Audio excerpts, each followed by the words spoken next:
Hello everyone! It's such a pleasure to see you all again on my channel. Today, I'm bringing you another episode in the heartfelt story of Ly Hoai Ca, a resilient woman who stands strong through all of life's challenges. Each episode is a journey where we witness love, perseverance, and the quiet tears hidden behind the simple beauty of rural life. So don't miss a single moment of today's video, because behind it are some truly special events that you won't want to take your eyes off. If you enjoy this story, please leave a like, share your thoughts in the comments, and subscribe to the channel to continue following me through the next episodes. ChatGPT to NOI. Morning sunlight filtered through the old wooden window, casting a warm glow across Hung's work table. Outside, the sound of roosters crowing and pomelo leaves rustling mingled with the faint aroma of coffee drifting from the kitchen. It was a morning like any other, quiet, steady, and simple. Suddenly, a familiar voice called out from the gate. "Lucky, someone's home." "Hun." Hung looked up and stepped onto the porch. It was Tony's biological father. He carried a few bags, milk, coloring books, a few small storybooks, all packed neatly into a faded fabric tote, yet filled with the deep affection of a father living far from his child. "Hi, Ca's gone to work already?" Du asked, his tone still a bit hesitant. "Yeah," Hung nodded. "She went to the field early to harvest the eggplants. I just took Tony to school." They both walked inside and sat by the wooden table near the window. A brief silence passed between them, only the soft creak of the ceiling fan and the breeze whispering through the door frame could be heard. Du let out a quiet sigh, his smile tinged with melancholy. "I've been working away from home lately, only back a few days each month. I miss him so much, I can only see my son through photos." Hung poured him a cup of green tea and gently pushed it across the table. "Everything's fine here. Tony's growing fast, he talks more now, and he's better behaved than before." At the mention of his son, Du's eyes suddenly brightened. He was silent for a moment, then asked softly, almost in a whisper, "Anne, hi Ca? Is she doing well?" Hung nodded slightly, his gaze dropping to the table. "She's strong. Still working hard, taking care of Tony in every way she can. Thanks to everyone's help, things are getting better bit by bit." Du clasped his hands together. Between them hung a silence that words couldn't quite reach. Not exactly distant, but not close either. It was a fragile space filled with gratitude, guilt, and regret. Outside, the sun had risen high. Children's laughter echoed from the alley, blending with birdsong from the pomelo trees. Just another ordinary morning, yet for these two men, it was the beginning of a conversation that might change everything. Du suddenly seemed to remember something. His voice slowed, turning deeper amid the stillness of the room. "Hung, this month is Tony's birthday, isn't it?" Hung looked up from his stack of papers, his expression softening. "Yeah, it was just a few days ago. The storms hit hard this year, power and signal were down for days, so I couldn't call to let you know." Outside, the breeze rustled through the bean trellis, making the young leaves tremble lightly. Children's laughter echoed from the neighboring yard, clear and distant, as if reminding them of something that had long been forgotten. Hearing Hung's words, Du fell silent for a while. His gaze drifted toward the window, where sunlight spilled across the damp courtyard, glimmering gold on the wet earth after the night's rain. A vague sadness welled up in his chest, heavy, aching, and full of regret. His voice wavered slightly as he spoke. "I know. That day the city was flooded up to the first floor. I stood there, watching the water sweep away everything I owned, and all I could think about was Tony. He's 3 now, and yet I couldn't be there for his birthday. It hurts, Hung. He's my son, and still, he had to blow out his candles without his father beside him." He paused, fingers interlaced tightly on the table. On his wrist, the rough calluses and sun-darkened skin of a man who's worked far from home only deepened the sorrow etched into his words. His voice softened, but each word carried weight. No matter what, he's still my blood. I just hope he'll understand I never forgot him. I just haven't been brave enough to face it. After a long silence, he spoke again slowly, but with quiet resolve. Next year, no matter how busy I am, I'll come home. I want to throw him a real birthday, with cake, candles, and laughter filling the house. I won't let another year slip away. Hung stayed quiet, a hint of sadness in his eyes. He understood Duet's feelings. Between them stood Tony, a little boy both precious and fragile, the bond connecting two men carrying different kinds of responsibility. Hung nodded gently, his voice calm and steady. As long as you mean it, Tony will feel it. He's still little, but he's full of love. A soft breeze swept through the room, stirring the curtain and carrying the faint scent of pomelo blossoms. Morning light streamed through the porch, illuminating their faces, one filled with remorse, the other with quiet empathy. In that moment, neither spoke. They didn't have to, because sometimes one sincere promise is enough to warm the heart of a child still waiting for his father to come home. Morning light streamed through the wooden window, scattering pale beams across the worn table.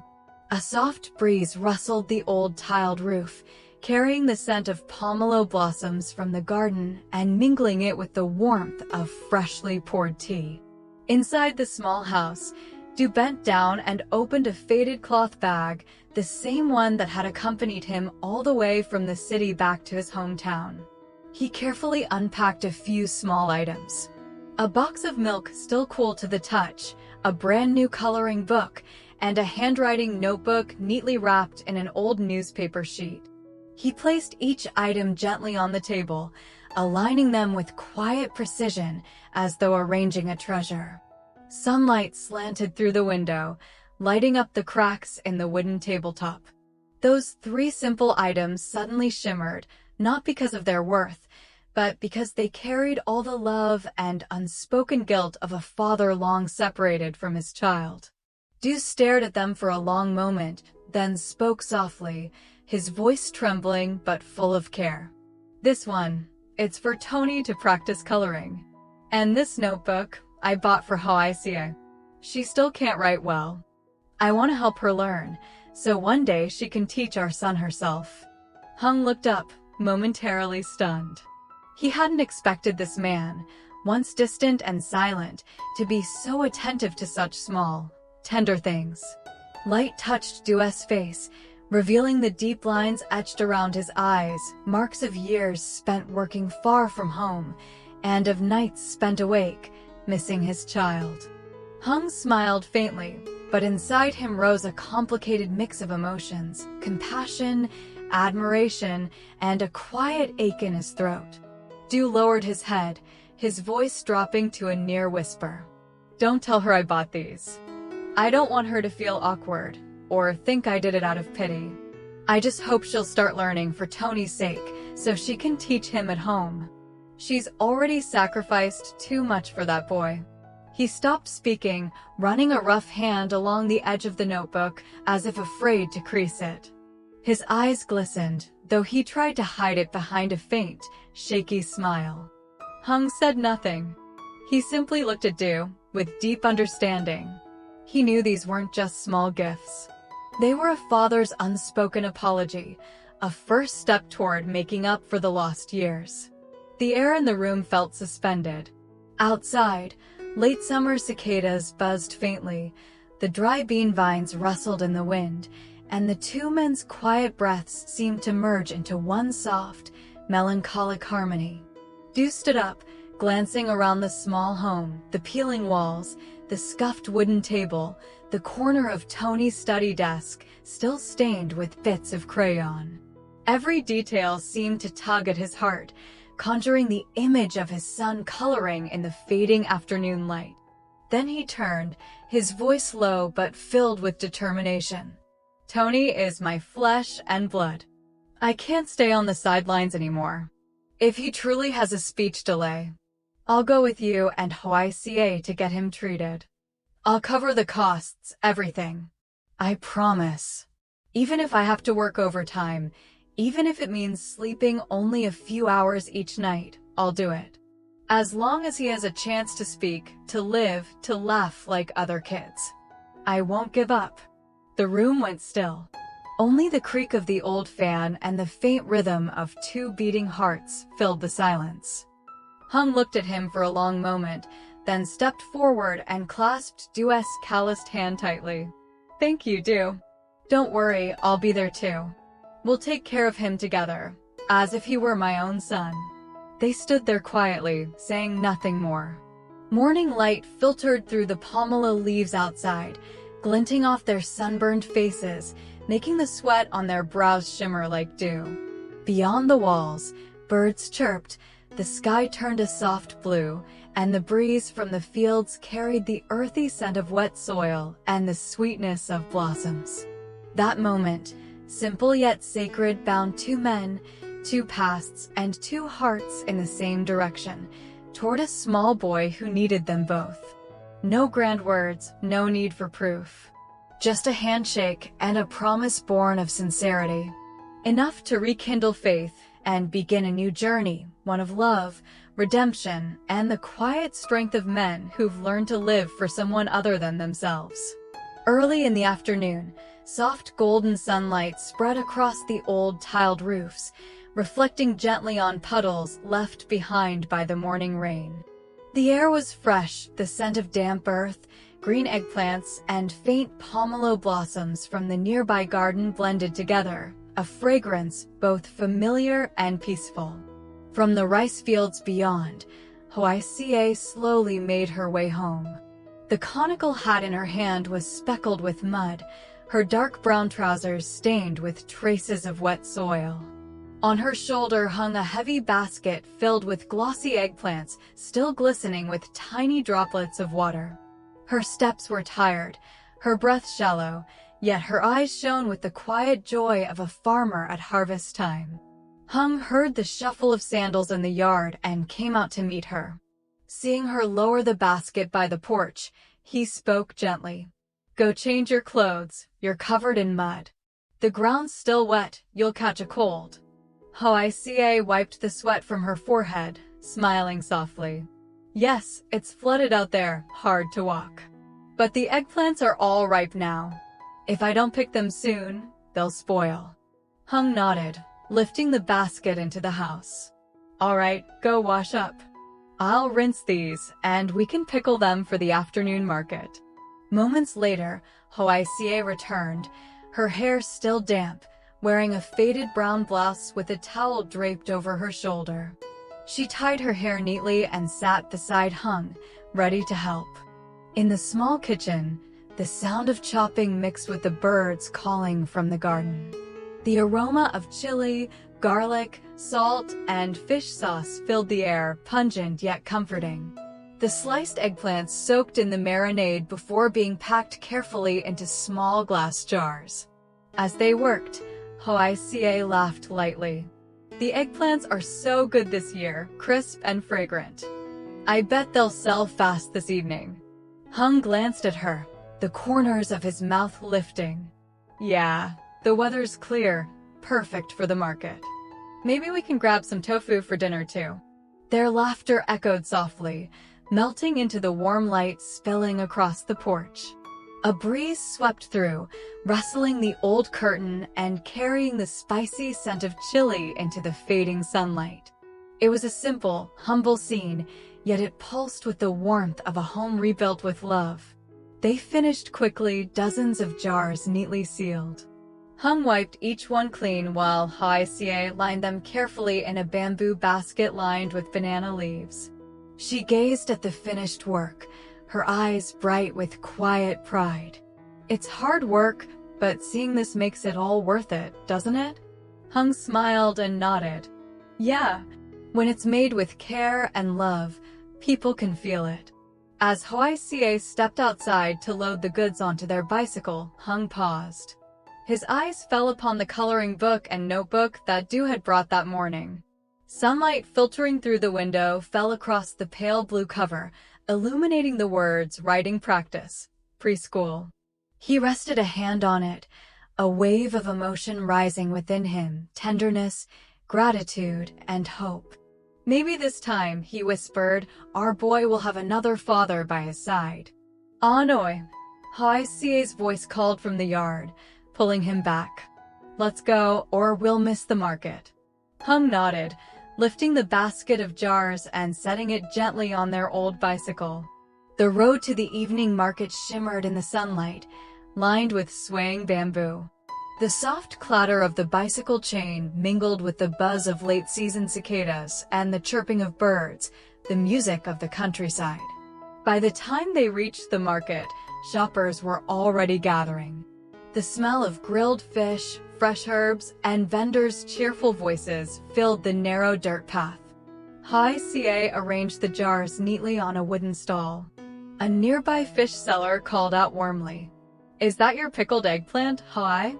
My husband loved it last time, crunchy, just the right spice." Both Hung and Hoài Ca laughed and thanked her before diving into the rhythm of selling. Customers came one after another, each buying 2 or 3 jars. In less than an hour, their basket was empty. Hoài Ca counted the money, her eyes glimmering in the golden dusk. "All sold out. I didn't expect it to go this fast." Hung looked at her, the sunlight reflecting in his gentle gaze. "You earned it. Let's buy some tofu and pork. We'll make soup for Tony tonight."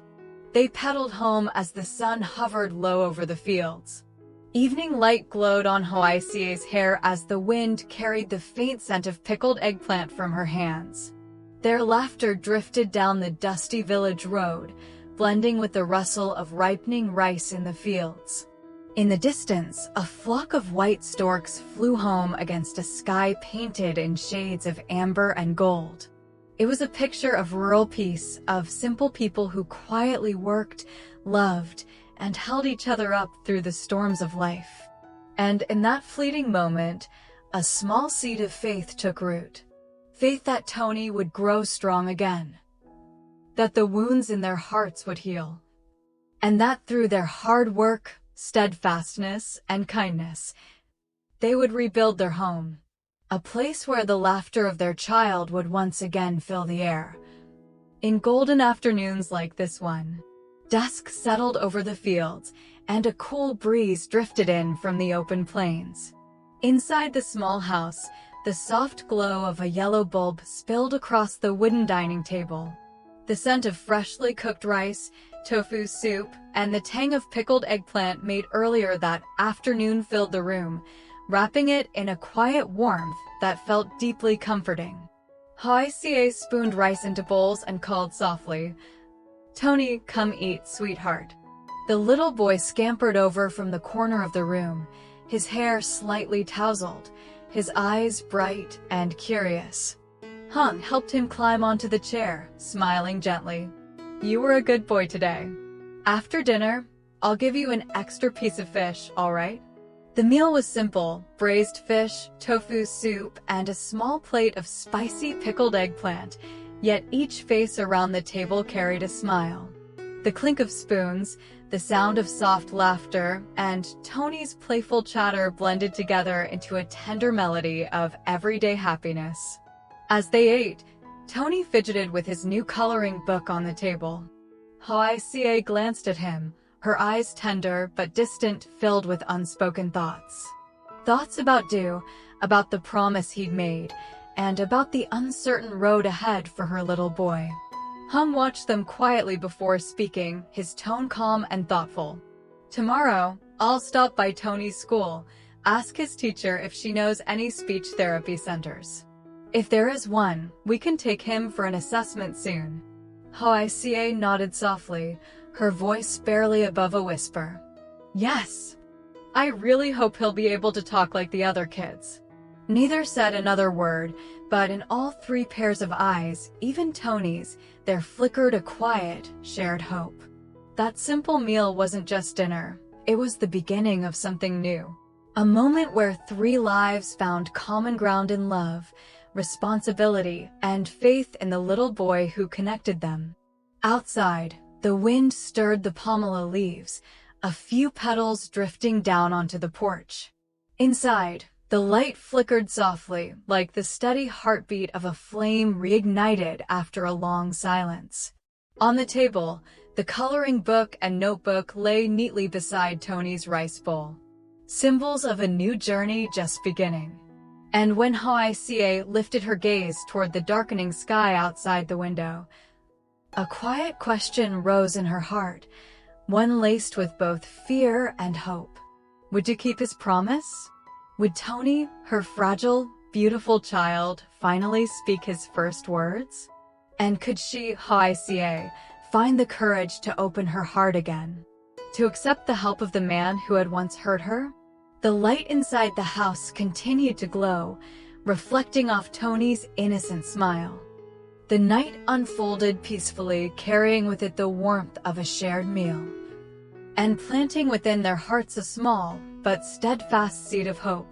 Stay tuned for the next episode to see what awaits them on the road ahead. Xin chào tất cả mọi người đã quay trở lại với kênh của mình. Bây giờ thì là 11 giờ đêm đó mọi người. Hôm nay thì mình bị ốm nên là buổi chiều thì mình không có làm việc được. Buổi trưa mình uống thuốc xong sau là mình mệt quá mình đi ngủ. Kiểu người ốm xong nó mệt, nó ngủ ly bì nữa đó mọi người. Mình ngủ từ uống thuốc xong là 12 giờ trưa, sau đó là mình đi ngủ luôn. Mình ngủ luôn từ 12 giờ trưa đến tận 3 rưỡi 4 giờ chiều thì mình có dậy, mình làm được một video ở trên kênh. Sau đó là mình mệt quá, mình không có làm được nữa thì mình cố gắng mình đi mình nấu cháo để mình ăn tối. Sau đó là sau khi mình ăn tối xong thì là đến 7 giờ á mọi người là mình bắt đầu mình mệt nữa, mình 6 rưỡi 7 giờ bắt đầu 6 rưỡi là mình ăn tối xong mình uống thuốc và mình đi ngủ. Bây giờ đến 90 giờ mình dậy mình mới bắt đầu làm việc tiếp. Mình đang cố gắng để có thể lên video vào sáng mai lúc 7 giờ. Mọi người hãy đón xem video để ủng hộ cho mình nha.